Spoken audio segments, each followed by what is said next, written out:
this is Cherie with Rehash Fiber. Today I want to teach you about the Niddy Noddy. It is a very useful tool for after you've spun and plied your yarn, for organizing it and counting it. To start, you need your yarn on your bobbin in a place where you can easily pull it off. This is my Lazy Kate from my Ashford e-spinner. It comes off very easily. So you need something like this so your yarn can flow freely. Take the end of the yarn from your spool and lay it over the top arm of your Niddy Noddy. Then take it down under the lower arm, up over the top, and down under the lower until you're back to where you started. Continue to hold it with your thumb until you have enough strands on that it holds it in place for you. I think one more ought to do it. Then you can hold your Niddy Noddy from the middle, and then you can go to town.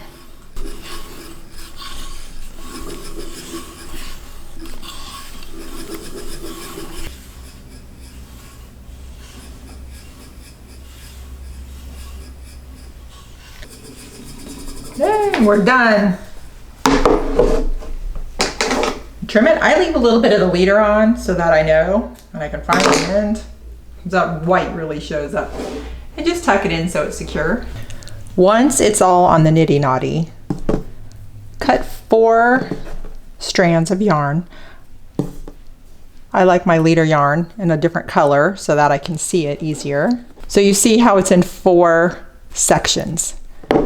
Take the one section, split it in half, come from the underneath, wrap it around the left chunk, bring it back through, tie it off.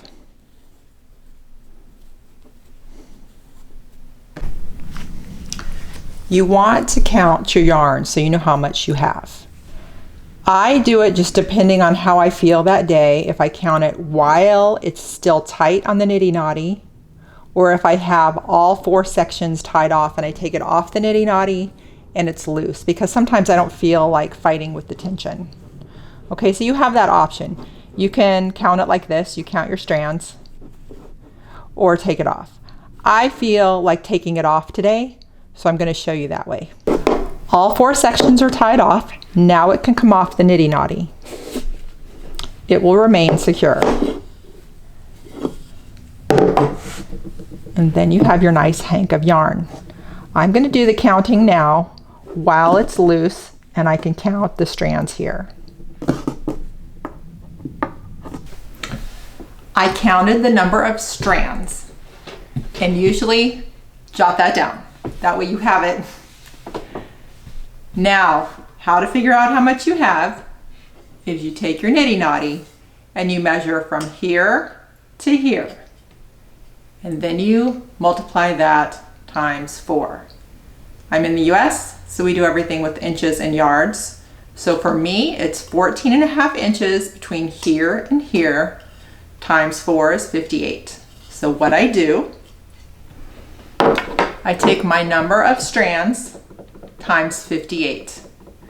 That gives me the total inches I have in this skein of yarn. Then I divide it by 36 so that I know how many yards I have. And that is my total yardage. I write everything down on a nice little tag that you can get at Walmart. I write the date, what I spun it on, because that's fun to know. Sometimes at the end of the year, or if you're doing a project, you can say, this was totally done on the Great Wheel, or a drop spindle, or the e-spinner. I write down what it was if I can remember. This was just wool. It was such a mixture of things. It was wool. And the color, because sometimes when the tags come off and you're doing different things, you need to know which one it goes back with. The total yards, and then I weigh it as well, because sometimes you need to know the weight for a project. And so it's always nice to have a little scale to get your weight. Once you know what you have, you should wash it and set it. I take my skein into a small sink of water with a couple of drops of dish soap. Very, very warm water. Get it nicely submerged. I usually set the timer for 20 minutes. You can do give or take. I soak it a little bit. Don't agitate it too much. You don't want it to felt. I've never had a problem with it felting, but just stick it in the water. When that 20 minutes is up, I have a nice clean old towel standing by. That way, if any of the dye from my dyeing comes off, it's okay. It's an old towel. And I roll it up gently and just kind of squish it to get most of the water out. Then I take my nice hank of yarn and I go into my backyard and I whip it around like so. Okay, I get speed going, okay? I don't know, I do that for 25 times or so, just to get the water to come off. And what it kind of does is it just helps if it's gotten kinked. It helps if, you know, the tight spots, just kind of the weight of the water pulls it out. I often think if my neighbors are looking out the window, they're like, there's that crazy lady with the yarn again. Whatever, I'm having fun, whole lot of fun. All right, so then I just hang it to dry. It's up to you if you put it in the sun or not.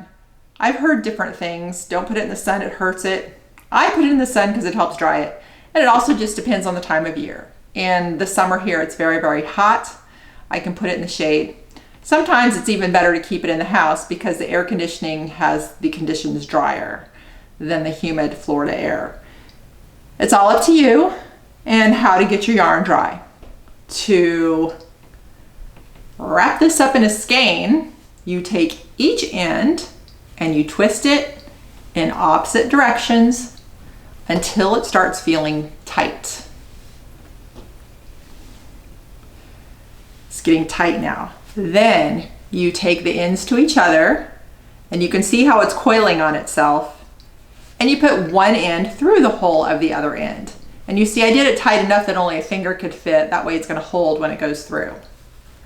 Then you just kind of work it out. And there's your nice skein. I put my tag on it and I know what it is. And there you have it, using your Niddy Noddy to make a nice skein of yarn. Happy spinning. Thanks for watching.